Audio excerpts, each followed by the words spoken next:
Saudara-saudari terkasih dalam Kristus, hari ini Jumat 26 Juli 2024 merupakan pesta wajib Santo Yoakim dan Santa Ana, orang tua Santa Perawan Maria. Bacaan dibawakan oleh Bernadette Reni Wayong. Mazmur dilantunkan oleh Lydia Hanafi dan renungan ditulis oleh Made Sinta. Selamat menekuni sabda Allah. Mari kita semakin mengasihi, semakin peduli, semakin bersaksi.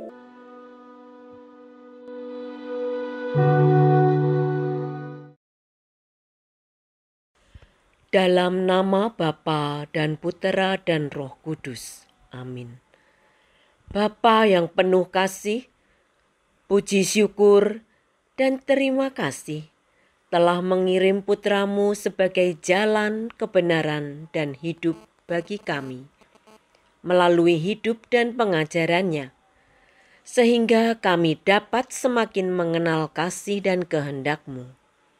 Bapa, mohon bukalah mata, telinga, dan hati kami, agar kami dapat selalu melihat dan mendengar-Mu, serta melakukan apa yang Kau kehendaki untuk kami perbuat. Demi Kristus Tuhan dan pengantara kami. Amin. Bacaan dari Kitab Putra Sirak, bab 44, ayat 1, dilanjutkan ayat 10 sampai dengan 15. Kami hendak memuji orang-orang termasyur, para leluhur kita menurut urut-urutannya. Mereka adalah orang-orang kesayangan yang kebajikannya tidak sampai terlupa. Semua itu tetap disimpan oleh keturunannya sebagai warisan baik yang berasal dari mereka. Keturunannya tetap setia kepada perjanjian-perjanjian, dan anak-anak mereka pun demikian pula keadaannya. Keturunan mereka akan lestari untuk selama-lamanya, dan kemuliaannya tidak akan dihapus. Dengan tenteram jenazah mereka dimakamkan, dan nama mereka hidup terus turun-temurun. Kebijaksanaan mereka diceritakan oleh bangsa-bangsa, dan para jemaat mewartakan pujian mereka. Demikianlah sabda Tuhan.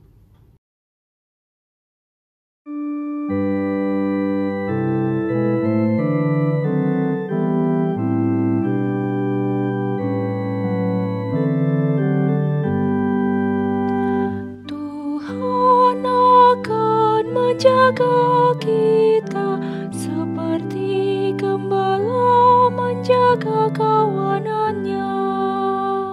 Tuhan telah menyatakan sumpah setia kepada Daud.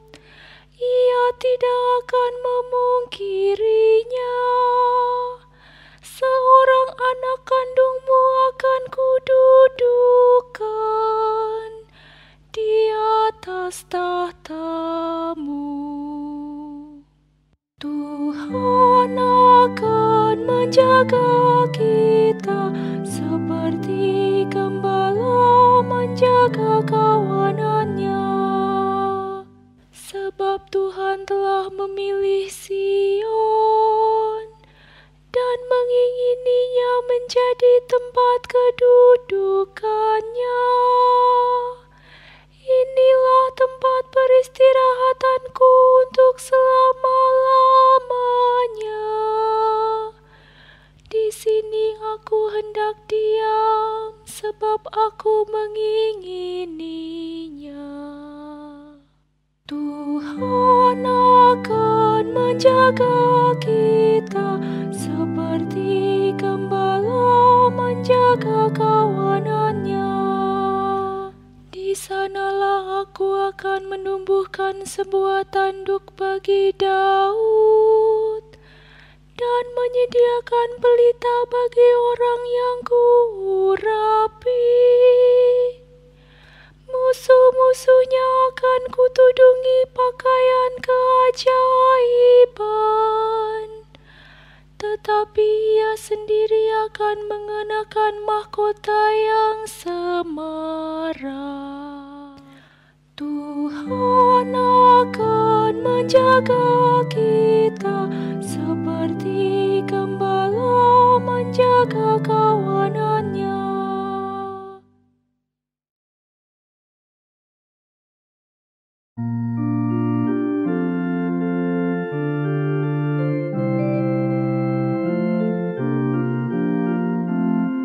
Haleluya, haleluya, haleluya.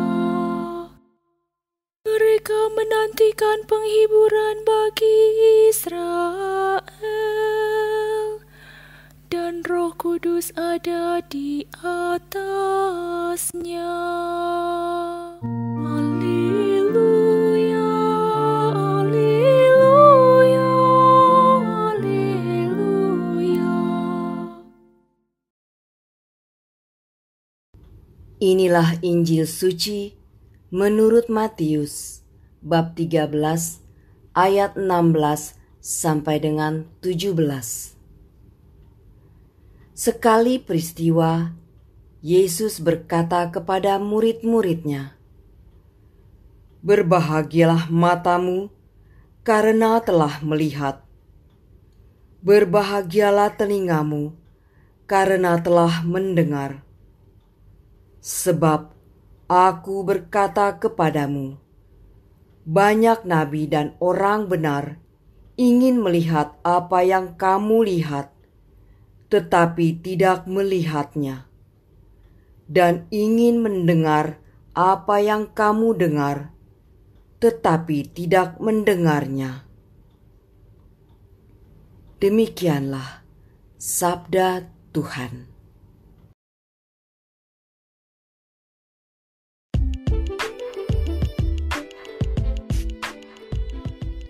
Apakah sudah melihat dan mendengarnya? Renungan dibawakan oleh Sirila Cahyoyanti.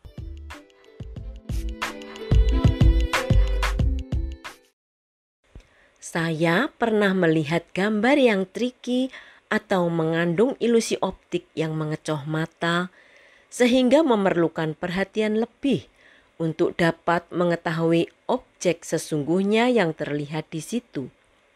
Saya juga suka menikmati lagu dengan melodi yang catchy tanpa memperhatikan dan peduli dengan syairnya. Dalam bacaan Injil hari ini, Tuhan Yesus berbicara kepada para murid-Nya setelah menceritakan perumpamaan tentang seorang penabur kepada orang banyak.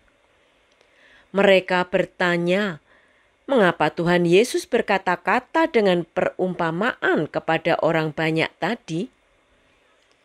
Ia menjawab bahwa para murid diberikan karunia untuk mengetahui kerajaan surga, sedang mereka tidak, karena sekalipun melihat, mereka tidak melihat, dan sekalipun mendengar, mereka tidak mendengar dan tidak mengerti. Para murid dikatakan berbahagia karena mereka telah melihat dan mendengar Tuhan Yesus dan percaya. Walaupun mereka kadang tidak langsung mengerti apa yang telah mereka lihat dan dengar, bahkan ada yang menyangkal dan ragu.